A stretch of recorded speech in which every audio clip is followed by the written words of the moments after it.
Hello दोस्तों, मैं doctor N D Kirsan. आज हम बात करेंगे जिन्हें हम कोरोना वॉरियर्स के नाम से जानते हैं। और ये जो स्टाफ, डॉक्टर्स है, मेडिकल स्टाफ है, ये हेल्थ वर्कर्स है, इनकी मुसीबतें थमते थमती नहीं। सभी को पता है कि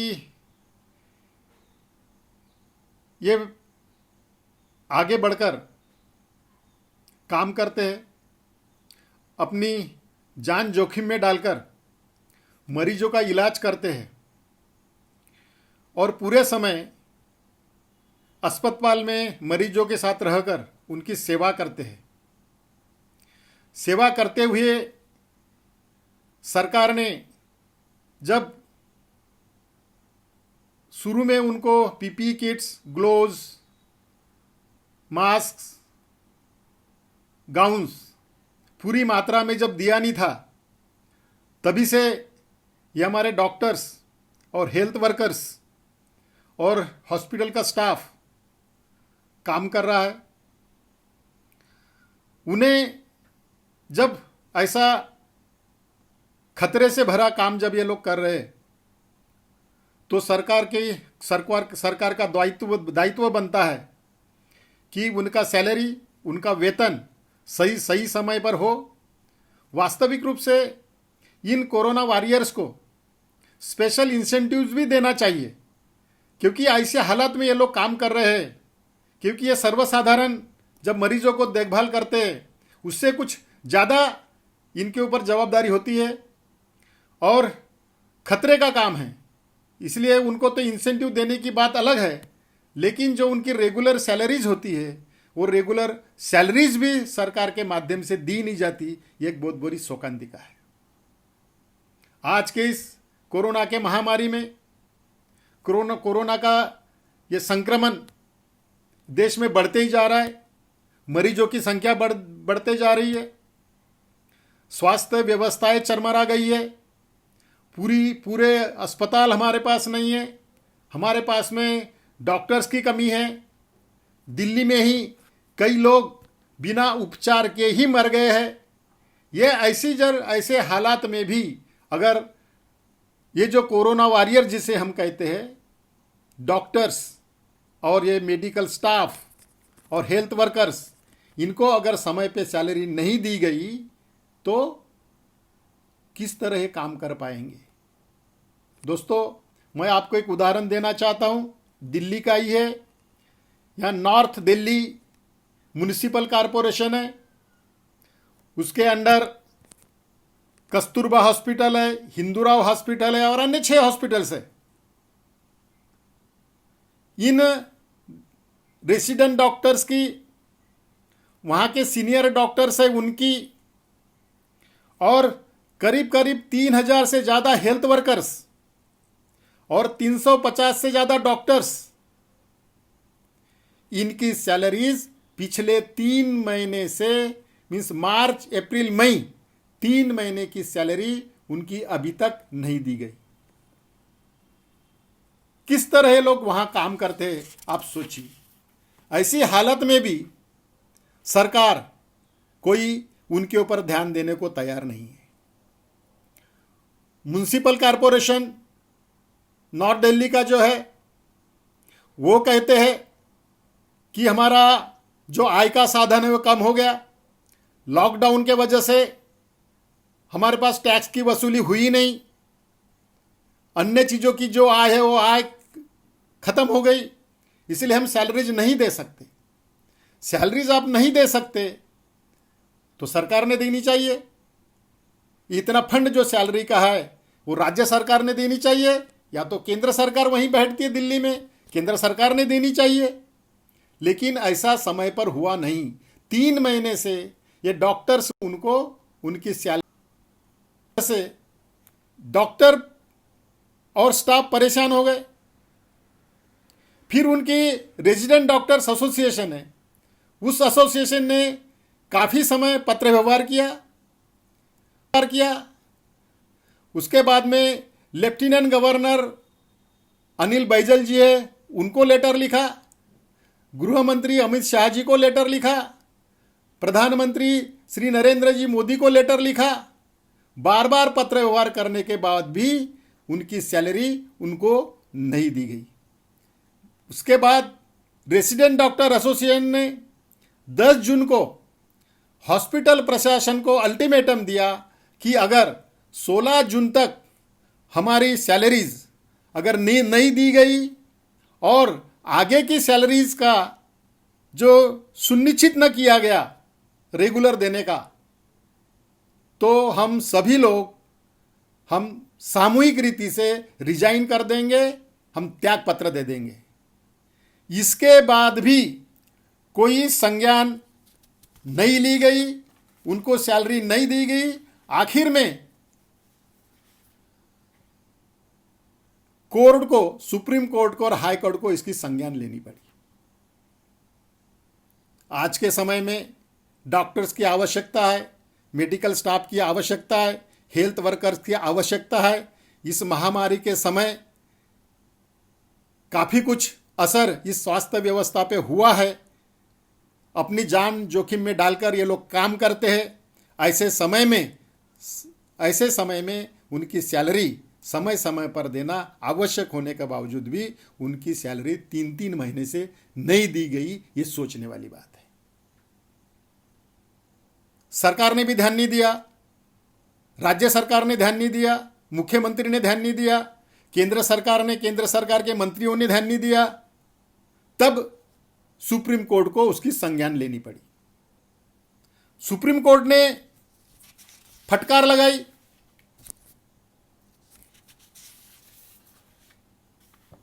सरकार को। सुप्रीम कोर्ट के युद्ध के समय आप सैनिकों को, सैनिक मीन्स वॉरियर्स, इनको असंतुष्ट ना रखे। इस कोरोना के विरुद्ध जो युद्ध, असंतुष्ट सैनिक देश अफोर्ड नहीं कर सकता। सुप्रीम कोर्ट को पास करने पड़े। उसके बाद हाई कोर्ट ने इसकी संज्ञान लेकर हाई कोर्ट ने आदेशित किया, दिल्ली हाई कोर्ट ने, कि इनकी मार्च महीने की सैलरीज 19 जून तक देनी पड़ेगी और अप्रैल देने के लिए राज्य शासन के खाते में वो सैलरी का पैसा का फंड देना चाहिए। इस तरह से आदेशित होने के बाद उनकी सैलरी की व्यवस्था हुई।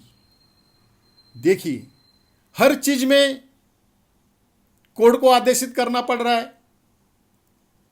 अब यह समझने वाली बात यहां यह है कि सरकार कौन चला रहा है? कोर्ट सरकार चला रही है या कोई भारतीय जनता पार्टी सरकार चला रही है? यह समझने वाली बात है। क्योंकि प्रवासी मजदूरों के बारे में भी इतना हो हल्ला हुआ, इतनी मुसीबतें उन पर आई, इतने लोग मरे, उसके बाद काफी देर से आधे से ज्यादा लोग तो पैदल ही अपने गांव निकल गए, 1000 किलोमीटर। उसके बाद सुप्रीम कोर्ट ने उसकी संज्ञान ली,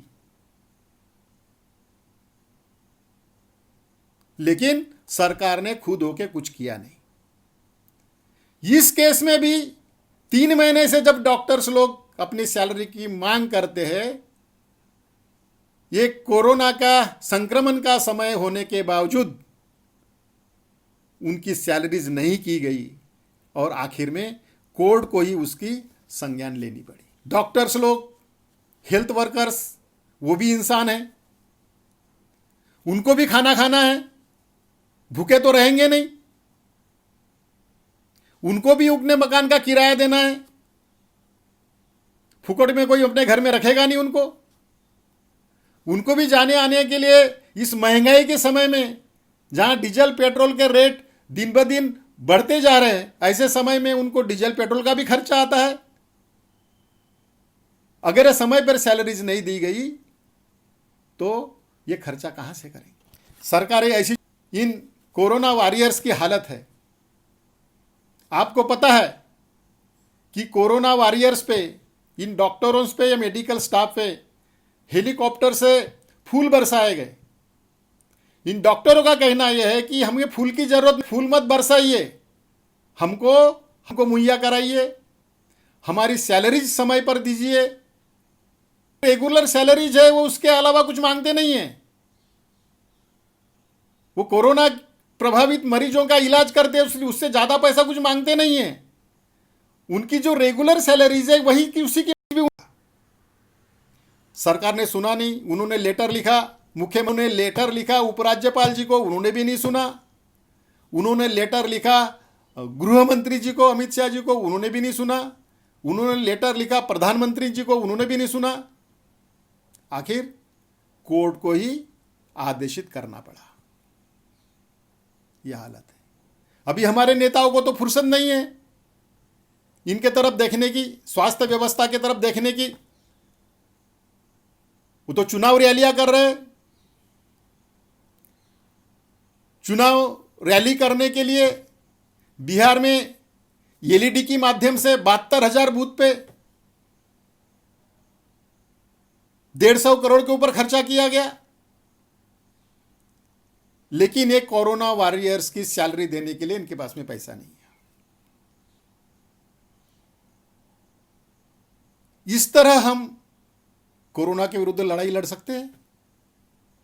सुप्रीम कोर्ट ने कहा अगर आप इन वॉरियर्स को असंतुष्ट रखोगे तो किस तरह लड़ाई लड़ोगे?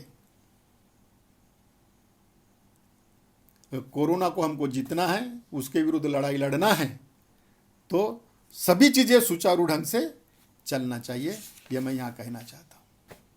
इतना ही नहीं, उत्तराखंड राज्य में पिछले नवंबर से 12,000 आशा सेविकाएं काम करती है, आशा वर्कर्स उस स्टेट में। उनका नवंबर से मानधन दिया नहीं गया। जो भी थोड़ा बहुत उनके दिया जाता है, उनका वेजेस वो नवंबर से 6 महीने से नहीं दिया गया। उनको दिया भी कितना जाता है? स्टेट गवर्नमेंट का हिस्सा होता है 1,000 और केंद्र सरकार का हिस्सा होता है 1,000 रुपया। टोटल 2,000 रुपया उनको दिया जाता है। और 2,000 रुपया प्रति माह वो भी 6 महीने से दिया नहीं गया। यह हालत है। वो आशा वर्करों को हमने काम से लगा दिया। आप सर्वे करो डोर टू डोर जाकर, आप सस्पेक्टेड मरीज ढूंढो, कंटोनमेंट एरिया जो डिक्लेयर होता है उसमें जाके भी काम करो। और उनका तो काम जब बढ़ गया, जब वो प्रवासी मजदूर वापस अपने गांव आए तो फिर डोर टू डोर जाकर उनका फिर चेकिंग करो कितने लोग आए, कोई सस्पेक्टेड तो नहीं है। ये जब हम कोरोना वॉरियर्स का भी काम उनको देते हैं तो उनको एडिशनल इंसेंटिव के साथ उनकी रेगुलर जो वेजेस है, वो मानधन जो दिया जाता है वो रेगुलर दिया जाना चाहिए। वो भी नहीं दिया गया। ऐसे हालात में ये कोरोना वॉरियर्स काम कैसा करेंगे? ये सीधे सीधे सरकार की नाकामयाबी है। बातें बड़ी बड़ी करते हैं, बड़े बड़े भाषण होते हैं। अभी माननीय पंतप्रधान जी ने 20 लाख करोड़ का पैकेज जाहिर किया। अर्थ मंत्री निर्मला सीतारमण जी ने 5 एपिसोड किए उसको समझाने में। अब किसको समझ में आया पता नहीं। वहां तो मुझे कुछ मिडिल क्लास के लिए और इन डॉक्टर्स के लिए कुछ दिखा नहीं।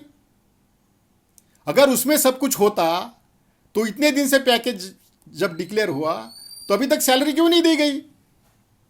किसके लिए था वो पैकेज? तो जब आप पैकेज देते हैं तो उसमें सभी लोग आना चाहिए, गरीब लोग भी आना चाहिए, किसान भी आना चाहिए, इंडस्ट्रीज भी आना चाहिए और मिडिल क्लास लोग भी आना चाहिए, डॉक्टर्स भी आना चाहिए, मेडिकल स्टाफ भी आना चाहिए जिनकी जरूरत है। वहां तो कुछ हमको दिखाई नहीं दिया इन डॉक्टर्स लोगों के लिए। दोस्तों, इस तरह की हालात है। उत्तराखंड का भी मैंने आपको बताया। दिल्ली में भी कोई बहुत अच्छे हालत नहीं है। दिल्ली में भी काम करने वाले आशा वर्कर्स है 5,900।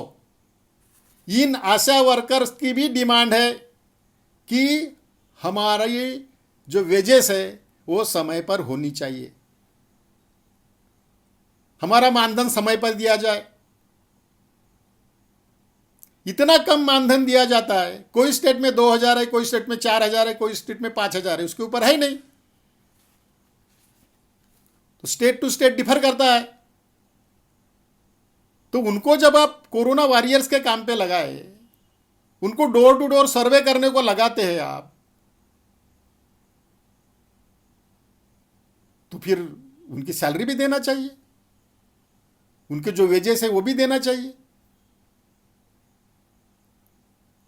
तो दोस्तों, ये हालात है, ये मजबूरियां है। मैंने पीछे एक दिल्ली के बारे में, जो स्वास्थ्य व्यवस्था के बारे में एक वीडियो जारी किया था, इसलिए मेरे कुछ मैसेजेस है कि भी आप ये सैलरी जो हमको मिली नहीं, इसके ऊपर आप बोलिए। इसलिए मैंने आज का ये प्रोग्राम विशेषकर, जिनको इसके अलावा भी कुछ हो सकते हैं, ये दिल्ली में, उत्तराखंड में ये है ऐसा नहीं है, और कहीं आंध्र प्रदेश में भी हो सकते हैं, कहीं और स्टेट में भी हो सकते हैं। तो इस माध्यम से मैं सब अथॉरिटीज़ को कहना चाहता हूँ, इस सरकार को कहना चाहता हूँ कि भी आपका ये रिस्पॉन्सिबिलिटी है। आपने देखना चाहिए, केंद्र शासन ने देखना चाहिए भी कहाँ किसको क्या तकलीफ है, उनकी तकलीफ दूर करना चाहिए। अगर जहाँ सैलरी नहीं हुई तो क्यों नहीं, उसको देखना चाहिए। पैसा नहीं है, कहाँ नहीं, क्या नहीं, उसकी व्यवस्था होनी चाहिए समय पर। फिर किस तरह हम लड़ाई लड़ेंगे, किस तरह की लड़ाई हम लड़ रहे हैं? ये तो कोई सियासत है ही नहीं, भाषण दे दिए और काम हो गया। यहां तो एक्चुअल काम करना पड़ेगा ग्राउंड। तो दोस्तों, कि किस तरह सरकार के नेतागण चुनावी रैलियों में व्यस्त है। और मैं आपको एक चीज बता देना चाहता हूं, ये एनडीएमसी जो है, नॉर्थ दिल्ली म्युनिसिपल कॉरपोरेशन, इसमें सत्ता ही बीजेपी की है। एनडीएमसी में वहां के डॉक्टर्स को और हेल्थ वर्कर्स को समय पर सैलरी नहीं मिलती। ये सोचने वाली बात है। आप सोचिए, ध्यान दीजिए, अपना ध्यान रखिए, क्योंकि आपका ध्यान आपको खुद को ही रखना है। और स्वस्थ रहिए। धन्यवाद।